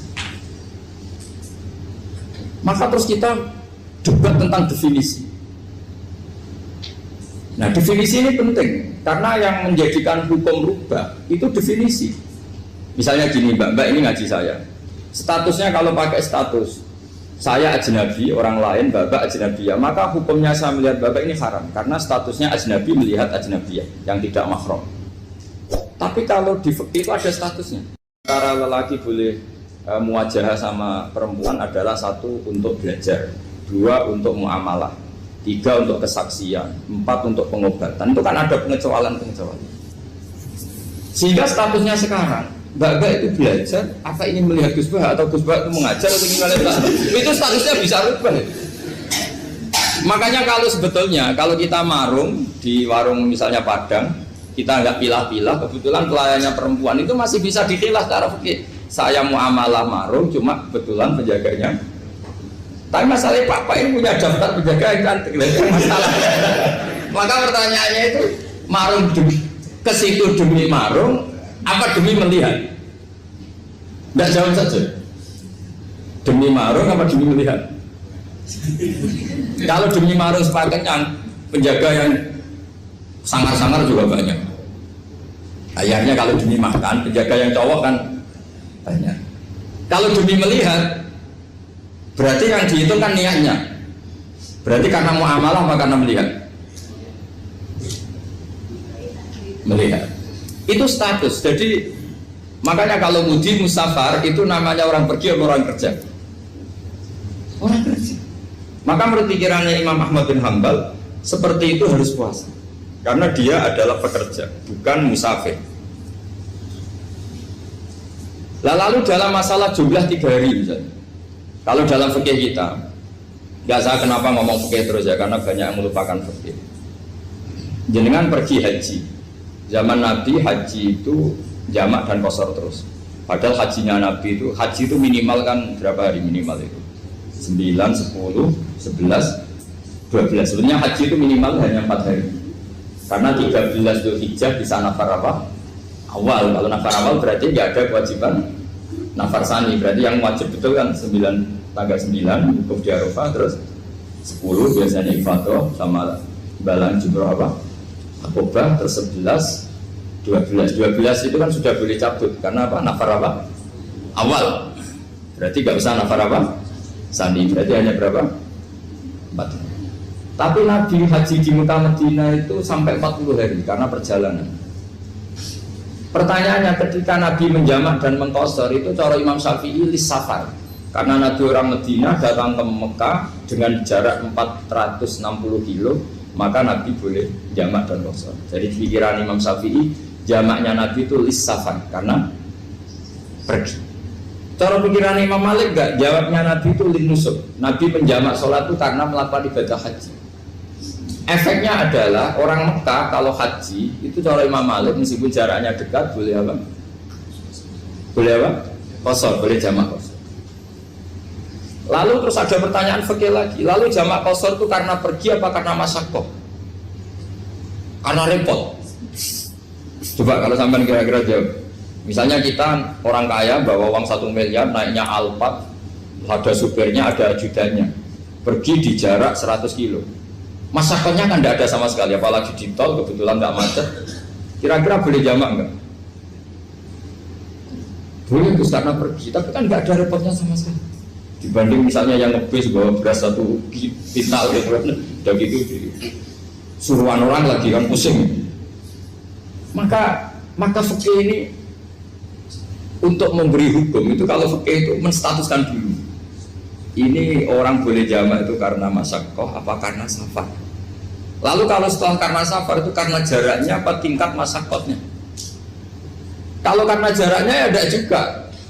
Tidak juga gini maksudnya. Mungkin Anda tidak pernah terpikir begini. Kalau saya mau ke Jakarta, kemudian sampai Purworejo itu sudah waktu zuhur. Saya boleh nggak zuhur di situ sama asar? Boleh kan? Padahal perjalanan saya belum capek. Artinya nunggu boleh jamak itu setelah kita menempuh jarak itu apa menuju, sedang menuju dan niat. Sedang menuju dan niat. Misalnya saya mau ke Jakarta, saya orang Sleman mau ke Jakarta, itu sampai mana itu Magelang itu sudah boleh jamak kan? Boleh kan? Boleh karena saya mau ke. Nah pertanyaan secara fikih mungkin ada tidak terlintas. Ternyata ditelepon sama istrinya nggak jadi pergi. Padahal sholatnya kadung di jamak duhur dan asar. Apakah setelah di rumah sholat lagi? Sama nggak pernah mikir gitu. Jadi orang fikih itu sudah pusing, makanya jangan diprotes terus. Kita ini sudah pusing. Ya orang itu enak aja protes terus. Nggak perlu didengar nanti wajib sholat lagi enggak? Dia bolehnya jamak kan berdasar berstatus musafir. Ternyata selama Magelang ditelepon istrinya nggak jadi. Dia kadang sholat duhur dan asar. Setelah pulang masih jam 1. Terus ada asar, wah sholat jam. Kalau ada sholat lagi apa enggak? Jangan saran. Kalau saran, wah sebaiknya sholat lagi itu tidak hukum, itu saran itu namanya. Saran dengan hukum beda. Sholat lagi beda. Oh, ketika ada jabah itu berdasar malas atau berdasar hukum? Apa? Nah kalau anda sholat lagi, pertanyaannya gini, Allah itu tidak punya tradisi mewajibkan 2 kali. Pertanyaan fikihnya mesti gitu. Dan saat anda di Magelang menjamak itu melakukan sesuatu yang disahkan oleh agama. Berarti pas anda jamak duhur asar, sesuatu pas melakukan itu kan berstatus sah dan boleh. Meskipun setelah itu ada masalah, istri kamu nelpon terus pulang. Tapi pas itu kan sudah dinyatakan oleh malaikat sah, anda sudah duhur dan asar. Kalau melihat itu tidak wajib mengulang. Tapi bisa saja malaikat ada yang usil. Itu sah karena anda berstatus musafir. Berhubung status anda hilang, maka poin anda sudah sholat juga hilang. Kamu milih fikih yang mana? Jadi peneliti fikih itu beda dengan orang-orang yang dengarin protes. Beda karena nekuni itu beda karena ada konsekuensinya. Makanya fikih itu sampai saya punya kitab fikih itu dikarang satu orang itu jumlahnya 20 jilid, per jilid itu segini. Jadi satu meja ini dikarang satu orang. Itu mulai yang presisi, yang detail sampai yang khayal. Yang khayal juga ada. Yang khayal itu tadi beliau banyak menghayalkan diri. Suatu saat anda datang ke Mekah itu hanya butuh waktu 20 menit. Zaman itu belum ada pesawat. Lalu boleh gak jamak, boleh gak nakal. Nakal itu begini. Sama orang kaya punya jet pribadi, misalnya ada Ronaldo masuk Islam, orang kaya. Itu bisa gak puasa. Karena begini. Misalnya dia orang, contohnya orang Arab ya. Orang Arab, jangan orang. Dan contohnya itu dibalik saja. Di sini itu kalau imsak jam berapa? Imsak Ramadan jam berapa? 3:30 aja biar aman ya. Kalau 3:30 kan masih imsak. Dia terbang ke Mekah. Jadi orang sini puasa jam 5 kan mulai puasa. Dia terbang ke Mekah kan masih malam. Makan terus dia. Mekah mau ada matahari terbang lagi ke barat. Karena dia menghindari berstatus puasa. Atau sebaliknya dia orang Mekah jam 12 puasa, 12 siang puasa. Dia wah kalau 6 jam lagi buka bisa barat saya. Terbang ke Indonesia. Ke Indonesia terbang baru 1 jam di sini sudah buka. Itu khayal. Jadi itu ada khayalnya. Itu lama dulu sebelum ada pesawat sedang mengkhayal gitu. Bolehkah orang yang di Masyrik ke Maghrib demi itu? Kalau anda jadi Raja Salman jam 1 kok sudah nggak kuat apa? Puasa itu diberi saran terbang ke Indonesia. Itu kalau pakai jet kan nggak sampai 9 jam, 1 jam ke Jakarta. Sudah ada wow akbar. Bukan. Boleh enggak? Belum mau kamu enggak bilang, oh enggak boleh. Wong di Jakarta sudah bisa sih. Masa sudah matahari terbenam orangnya enggak boleh? Bukan. Lah ya. Apa?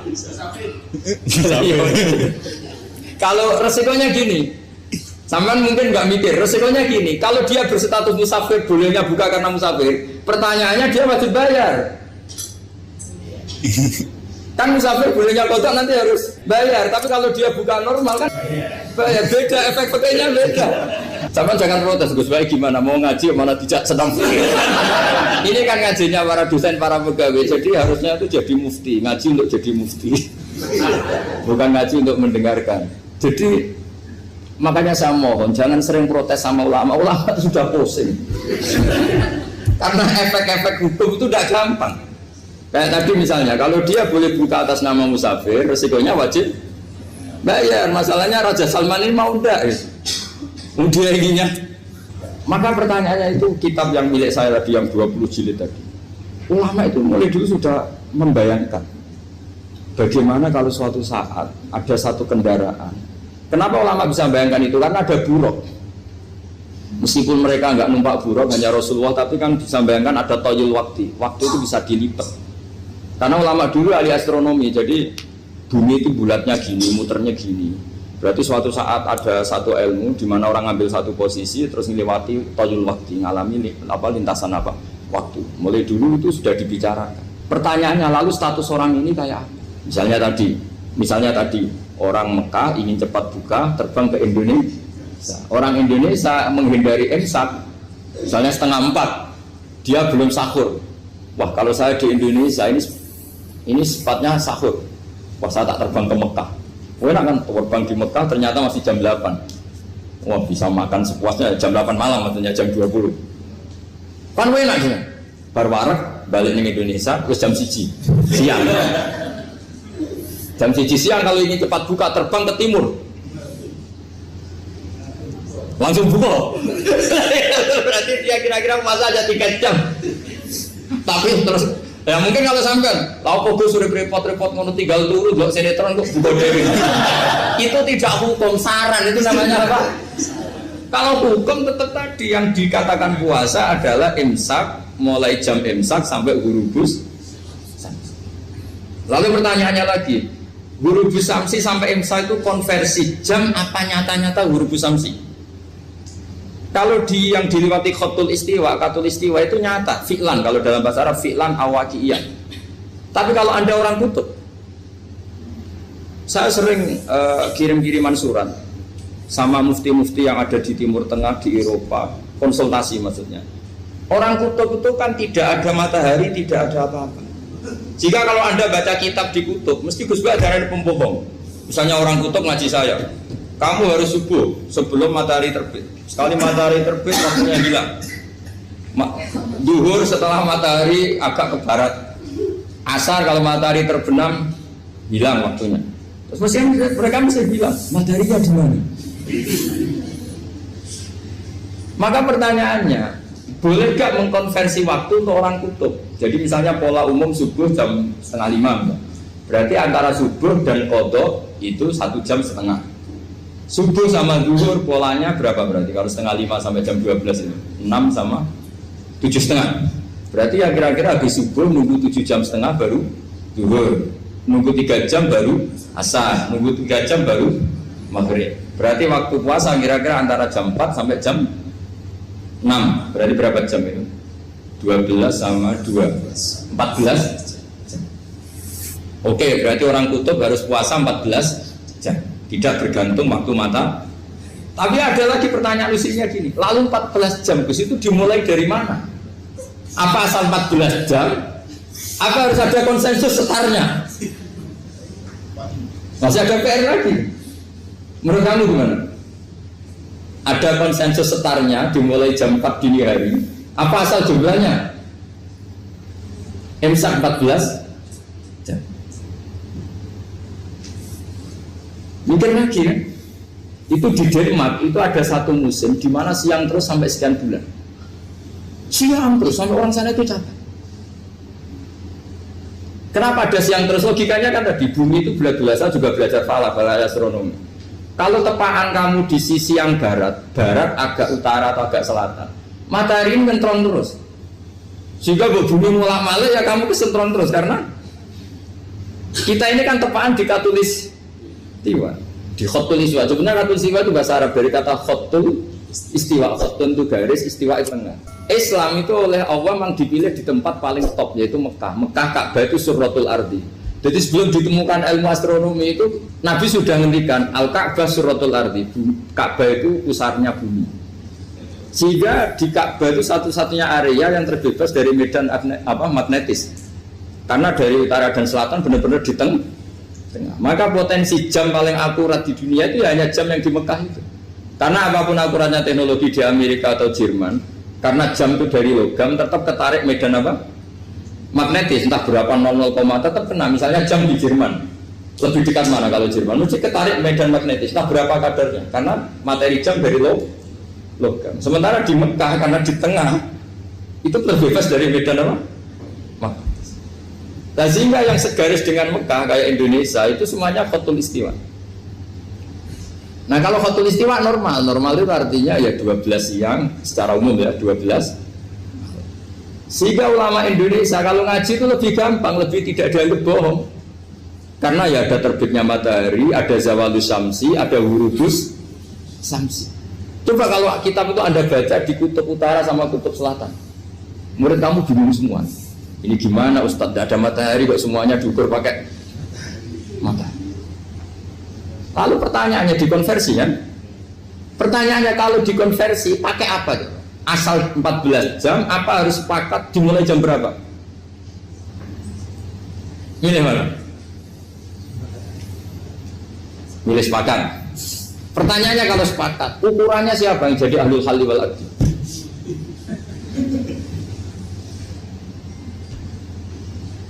Jadi orang fikih itu sudah bingung, makanya saya mohon jangan sering diprotes. Saya pernah ketemu ulama, saya kan sering ikut komunitas di New York. Itu andekan tidur, itu pas persis Ka'bah. Jadi buminya itu kalau dibur itu pas persis Ka'bah. Lalu pertanyaannya, ada kiblat tidak di sana? Ya bumi kan gini ya. Kalau dalam bahasa falak itu ada rubuk namanya. Rubuk itu bumi yang sewaktu itu hanya yang seperempat. Ya bumi yang sewaktu itu hanya seperempat. Jadi kita sekarang siang, berarti yang baru siang hanya seperempat bumi. Nanti yang malam ya hanya seperempat bumi. Ya, misalnya sekarang kita di sini siang, di Arab Saudi kan belum, ini masih setengah 6. Ini sekarang di Arab Saudi baru setengah 6. Nah itu ada daerah di mana dengan Ka'bah itu pas atas sama bawah. Harusnya kan bebas arah. Apa? Bebas arah. Lalu orang sana sholatnya itu menghadap kemana? Pernah ulama New York itu minta fatwa ke Rabitatul Alam Al-Islami. Lalu kita harus menghadap kemana? Makanya dalam dunia anekdot ulama itu ada anekdot Abu Nawas itu orang yang nggak pernah kalah debat. Dia itu terkenal nggak pernah kalah debat. Tapi dia ada ilmuwan. Dia punya tetangga ilmuwan, punya pengaruh besar. Semua orang ngaji ke ilmuwan itu. Mantasnya bukan main, karena dia ahli falak, ahli astronomi. Mau nandingi dia tidak bisa, gak nandingi itu reputasinya jatuh. Orang itu berteori kalau bumi itu bulat-bulat. Kalau kamu jalan ke sini, maka akan ke titik yang suatu saat si profesor ini kemalingan, terus minta tolong Abu Nawas rumah saya kemalingan. Terus lari kemana malingnya? Ke timur. Setelah ke timur, larinya ke timur. Abu Nawas lari ke barat. Terus ditanya, sudah tak bilangin malingnya lari ke timur kok kamu lari ke barat. Nanti ketemu di titik yang sama. Sementara itu profesornya makal. Oh kamu nyindir. Artinya Abu Nawas gak terima. Teori anda itu gak bisa. Secara keilmuan benar, tapi secara faktual gak boleh. Berarti kalau ada orang ngejar istrinya lari ke timur, dia harus tetap ke barat. Nanti ketemu di titik yang sama. Jadi malingnya tuh lari ke timur, Abu Nawas ngejar ke barat. Ketika ditanya profesornya, sudah bilangin malingnya tuh lari ke timur, kenapa ada ke barat? Kata anda nanti ketemu di titik yang sama karena bumi bulat-bulat. Nah pertanyaannya gini, lalu kalau yang segaris itu ada arah enggak? Kayak New York tadi. Menurut kamu tetap berkiblat apa enggak usah? Loh kalau yang rubuk jelas. Mungkin kalau rubuk begini loh, misalnya begini, terus kamu di sini sama sini kan masih ada arah, tapi kalau sini sama sini masih bisa berbelat. Sama nggak usah protes, orang fikih sudah pusing, nggak usah diprotes, karena yang dipikir itu macam-macam. Nah ya makanya ini mengkaji ya, saya mohon ya kayak tadi ini mengkaji, saya mohon saya cukupkan sekian, sementing apa ya kita ada respeknya lah sama ulama. Jadi ulama itu susah, mikirnya susah, harus tanggung jawab di depan Allah, di dunia diprotes terus. Ini mungkin yang bawa kitab ikutnya halaman 293 itu yang mungkin nanti bisa dikopi sama yang nggak punya tag, yang nggak punya tag mengkopi sama yang punya. Di sini diantaranya itu ada bab faslun fi dzikri rajul manaqiba nafsi. Bab seseorang boleh menyebut kelebihannya sendiri, asal niatnya tidak riya. Di sini dicontohkan, tadi Bapak siapa namanya? Samsul. Pak Samsul ya. Di sini diceritakan ketika mau masa paceklik, saya ulang lagi masa paceklik, itu Nabi Yusuf karena merasa amanah dan merasa punya kemampuan mengelola ketahanan pangan, beliau bilang ke rajanya, qala ij'alni ala khazainil ardi inni hafizun alim. Raja, jadikan kami pengatur ketahanan pangan karena ini hafizun alimnya dan saya terpercaya. Hanya Nabi Yusuf seorang nabi tentu panutan, beliau menonjolkan kemampuannya itu boleh asal untuk kemaslahatan. Misalnya ada orang Islam sakit atau kiai sakit, dengan dokter bilang saja saya dokter biasa yang nangani. Itu boleh karena motivasi Anda dalam menyelamatkan Pak Kiai tadi atau orang yang sakit, bukan motivasi Anda adalah hadun nafsi, kalau dalam bahasa keinginan apa? Pribadi. Jadi itu boleh. Saleh ke sholat ngerasa ya Allah, kula pun sholat jenengan tampi. Kula pun zakat jenengan tampi. Sing mari muni kula sing mari rawan kira ikhlas. Mbok sekali-kali mulane jari hikam, masalah utamanya kita ora eling pangeran, eling hadun nafsi. Jajal elengem dimulai kau pangeran terus apa ra ikhlas wae. Ya Allah jenengan negdir kula saged salat. Jenengan negdir kula purun zakat. Muni alhamdulillah, alhamdulillah Gusti kok saged zakat. Wis gak kepikiran kepengin dimatur nuni kepengin entuk swarga. Tapi nek cara ngomong muni kula. Wis tak kei zakat jemlete aku. Aku salat bolak-balik rezeki tetep seret. Cuman kula rawan kakean nuntut. Nggih mboten. Aku sedunga-dunga oleh Gus, tetep ae tokoku bangkrut. Muni kula marai masalah. Mergo mari roh hadun nafs. Cara bahasa sing rohi sampean mari ujub muni kula mari napa? Jajal sampean pertama nyebut kok kata Allah. Alhamdulillah Gus kula diparingi Allah utawa Allah maringi kula ngeten. Maringi arto kula kathah. Ya Allah nyukani kula taufik purun zakat. Wis ora kepikiran apa udah tapi gimana? Mergo kebesaran Allah ini akan melumat ujube sampai ya.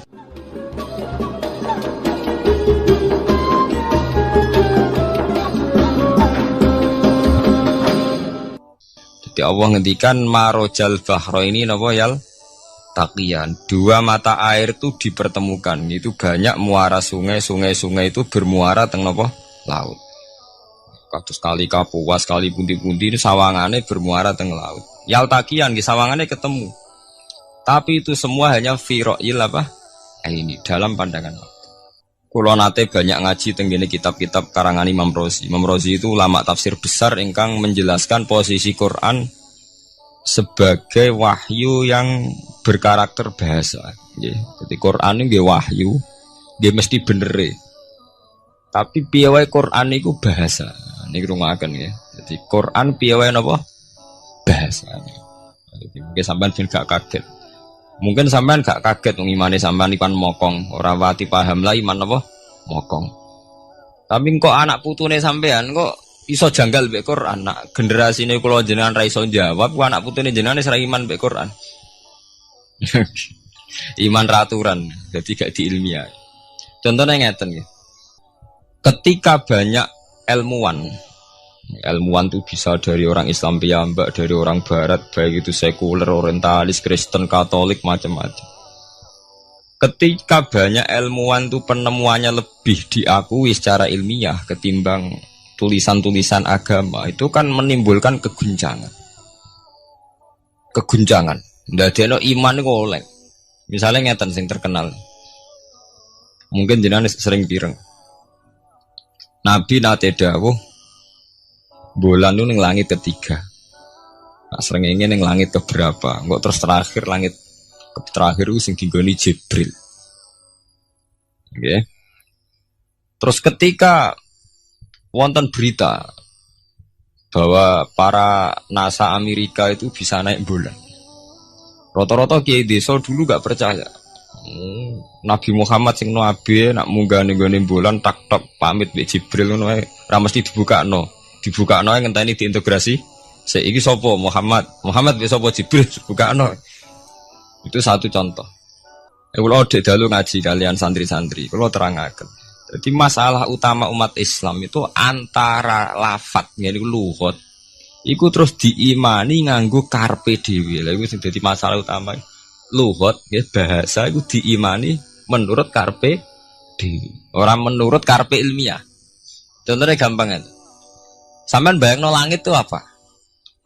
Langit itu tuh satu wilayah, satu area sing digoni malaikat, satu area yang tidak tersentuh. Kemana bayangno langit itu satu area yang tidak tersentuh. Sehingga ono kabar nak bulan ning langit ketiga kok terima menungso tok bulan terus sampean ora percaya.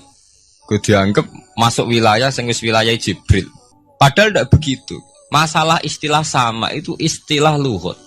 Terus Imam Razi menjawab sama itu istilah lughat. Jadi sesuatu yang tidak bumi ini itu namanya sama. Sesuatu yang tidak bumi ini namanya sama. Sampeyan sing nate kaji sing numpak pesawat. Kulo nggih nate numpak pesawat sing jarak-jarak jauh. Sampeyan ndelok dhuwur nggih langit, ngisor nggih napa? Langit. Sampeyan nak buka teng pesawat ing jendela. Delok ngisor ngeten nggih langit, delok dhuwur nggih napa? Langit. Sebab itu istilah langit itu hanya untuk menunjuk, istilah sama itu hanya menunjuk sesuatu yang tidak bumi. Terus Imam Razi mencontohkan Allah dawuh alam taro kaifa daraballahu masalan kalimatan kasajaratin apa thayyibatin asluha sabitun fil ardi wa far'uha apa fis sama. Okay. Asluha sabitun apa fil ardi wa far'uha apa fis sama. Kalimat thayyibah iku kaya wit sing thayyibah. Ini ku wit kurma. Asluha sabitun fil ardi. Akare wit kurma menghunjam ning bumi.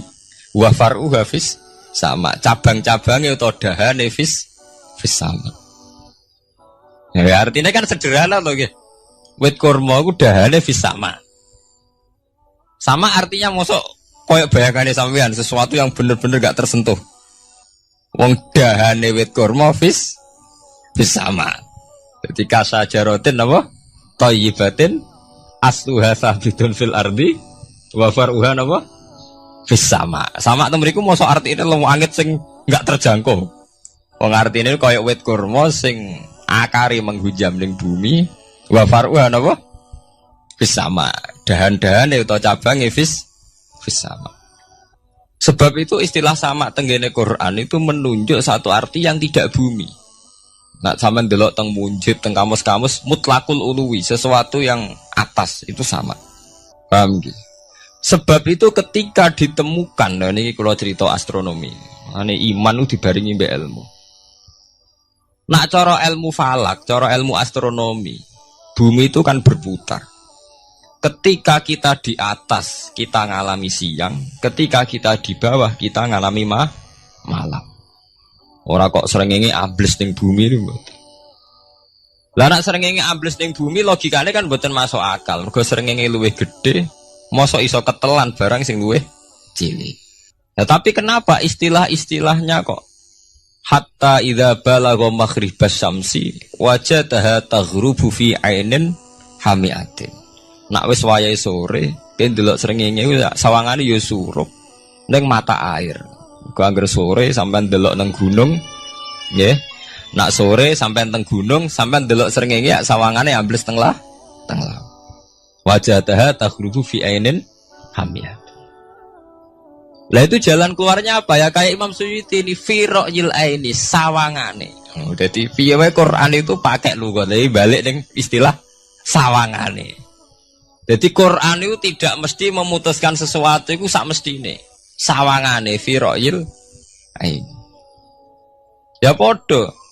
Kaya air tawar ambek air asin. Sawangane ketemu, nyatane keudek-udek. Wong sangka sungai mengalir ke laut. Tapi sawangane Allah tetap bikin karakter masing-masing. Dan keduanya tetap sesuai dengan karakter masing-masing. Jadi ahli fisika nu paham betul.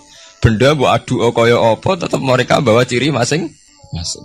Kok kabeh nggawa gene masing-masing. Berarti ketemu sawangane tok hakikate ndak pernah mau napa? Ketemu. Ini jenenge firo'il. Sebab itu banyak ayat-ayat yang terjawab oleh teori firo'il ini. Gini ku sawangan. Jadi ku masalah-masalah ilmiah yang bisa menjawab beberapa kejanggalan, guys. Beberapa kejanggalan dohirin nas agama. Sampeyan kudu paham ngono. Mergi banyak sekarang misalnya kayak manusa iku ketika bisa deteksi janin. Ahli dokter kandungan lewat macam-macam peralatan itu nggih. USG macam-macam mak saged ngerti janin itu lanang atau wedok. Nah dhisik kiye-kiye kuno ada 5 perkara sing roh apa tok, kapan udan, kapan wong mati. Terus sing ning jero kandungane wong wedok iku lanang apa wedok sing roh Allah tok. Kiye-kiye kuno ngoten. Tapi sakniki wong paling percaya urusan mati tok. Urusan udan secara falak, secara astronomi